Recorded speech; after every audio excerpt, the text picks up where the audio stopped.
So 0 இன்வெஸ்ட்மெண்ட்ல start பண்ண அந்த பிஸ்னஸ்ல இருந்து 10 lakh லோன் வாங்கி அதை 35 lakhs இன்கம் டேக்ஸா மட்டுமே இந்த வருஷத்துக்கு நான் ஃபைல் பண்ணியிருக்கேன்.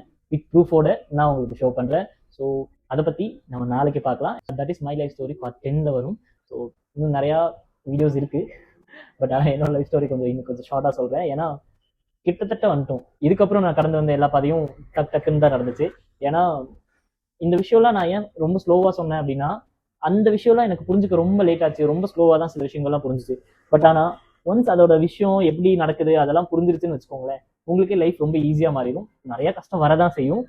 பிஸ்னஸ் பண்ணுறத பொறுத்த வரைக்கும் எனக்கு ரொம்ப ஈஸியாக மாறினதுக்கு அதுக்குள்ளே போய் அது என்னங்கிறத நான் கற்றுக்கிட்டேன்.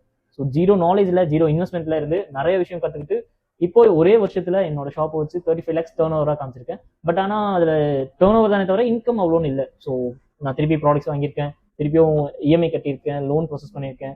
ஒரு மாதத்துக்கு மினிமம் 1 லட்ச ரூபா நான் செலவு பண்ணுறேன். அந்த 1 லட்ச ரூபாயில முக்கால்வாசி லோனுக்கே போகுது.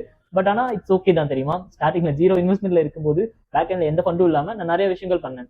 ஸோ இதுக்கப்புறம் நம்ம பார்க்க போற விஷயம் எப்படி இல்லாத மணியை உருவாக்குறது, அதுக்கப்புறம் அந்த மணியவே எப்படி மல்டிப்ளை பண்றது தான் பார்க்க போறோம். So ready for the next journey. என்னோட லைஃபோட ரொம்ப ஜாலியா, ரொம்ப நான் எதிர்பார்க்காத விஷயங்கள்லாம் நானே எனக்கு நடத்திக்கிட்ட விஷயமும் இருக்கு. என் லைஃப்ல சும்மா நார்மலாவே மற்றதெல்லாம் ஓகேங்க. ஆனா எனக்கும் லக்குங்கிற விஷயம் இருந்துச்சு. ஆனா லக் எப்பவுமே 1% தான். அந்த 1% எல்லாருக்குமே இருக்கும். ஆனா லக்கை மட்டுமே நம்பி வாழ்க்கையை ஓட்டாதீங்க. ஸோ லக் இருக்கும். நீங்க ஏதாவது விஷயம் ட்ரை பண்ணுங்க. கன்ஃபார்மா உங்களுக்கு ஒரு பிசினஸ் ஐடியா கொடுத்த அந்த காட் உங்களுக்கான கிளைண்ட்டும் கொடுப்பாரு. ஸ்ட்ரகிள் ஆகும், ஸ்ட்ரகிள் ஃபேஸ் பண்ணுங்க. அது எல்லா விஷயமும் இந்த மாதிரி ஸ்ட்ரகிள்ஸ்ல இருந்து தான் நம்ம லைஃப்ல கிடைக்குமே தவிர எப்பவுமே நம்ம ஹாப்பியா இருந்தோம்னா அந்த விஷயம்லாம் நடக்காது. ஸோ ஸ்ட்ரகிள்ஸ் பார்த்து பயப்படாதீங்க, பார்த்துக்கலாம். ஸோ ரொம்ப ஸ்ட்ரகிளாக ஃபீல் பண்ணியிருக்க உங்கள் ஃப்ரெண்டுக்கு இந்த வீடியோ ஷேர் பண்ணிட்டு, ஸ்ட்ரகிள்லாம் ஓகே மாப்பிள்ள, வா மணி மேக் பண்ணுறது எப்படின்னு கற்றுக்கலாம் அப்படின்னு சொல்லிட்டு அவங்களுக்கு இந்த வீடியோ ஷேர் பண்ணுங்க. நீங்கள் என்னை மறக்காமல் ஃபாலோ பண்ணிட்டு ரீபோஸ்ட் பண்ணுங்க. Thank you so much. சில பேருக்கு சொல்லணும்.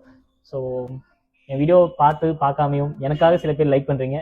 சில பேர் சும்மா கடமைக்கு லைக் பண்ணுறீங்க, அதுக்கும் தேங்க்யூ. சில பேர் அந்த வீடியோவில் பார்த்து என்ன விஷயம் வருதுங்கிறத புரிஞ்சுக்கிட்டு லைக் பண்ணுறீங்க. ஸோ நான் சொல்கிற விஷயத்தில் சில விஷயங்கள் இருக்குன்னு நம்புறீங்க, எனக்காக சப்போர்ட் பண்ணுறீங்க. எல்லாருக்கும் தேங்க்யூ ஸோ மச். ஸோ அதை தாண்டி ரீசெண்டாக 2 ஹிந்திக்கார பொண்ணு, ஸோ அவங்க என்னோட தமிழ் வீடியோஸை பார்த்துட்டு அவங்க என் தமிழ் நல்லா புரியும்னா ஒரு நீங்கள் பேசுறது இன்ஸ்பைர்டாக இருக்குது, ஸோ ஒரு மாதிரி எனர்ஜிட்டிக்காக மோட்டிவேட்டாக இருக்குன்னு சொல்கிறாங்க. தேங்க்யூ ஸோ மச் உங்களுக்கும். ஸோ தெரிஞ்ச ஒரு அண்ணா ஆட்டோவில் ஓட்டிட்டு இருக்க ஒரு அண்ணா வந்து ரீசெண்டாக அந்த அண்ணா பார்த்து சொன்னாங்க உங்கள் வீடியோ நல்லா இருக்குன்னு. ஸோ கண்ணாடி எப்போ ரெகுலராக வாங்க ஒரு அண்ணா, அந்த அண்ணா கூட எனக்கு பார்த்து வீடியோ நல்லா இருக்குன்னு சொன்னாங்க. நிறையா பேர், இன்னும் நிறையா பேர் இருக்கீங்க. ஸோ எல்லாரையும் மென்ஷன் பண்ணாமல் விட்டாலும் நீங்கள் எல்லாம் என் மனசில் இருக்கீங்க. ஸோ இதே மாதிரி ரெகுலராக எனக்கு சப்போர்ட் பண்ணுங்கள். சீக்கிரமாக ஒரு ரீச் ஆகிடுவேன். And thank you so much. மனசில் இருந்து சொல்கிறேன்.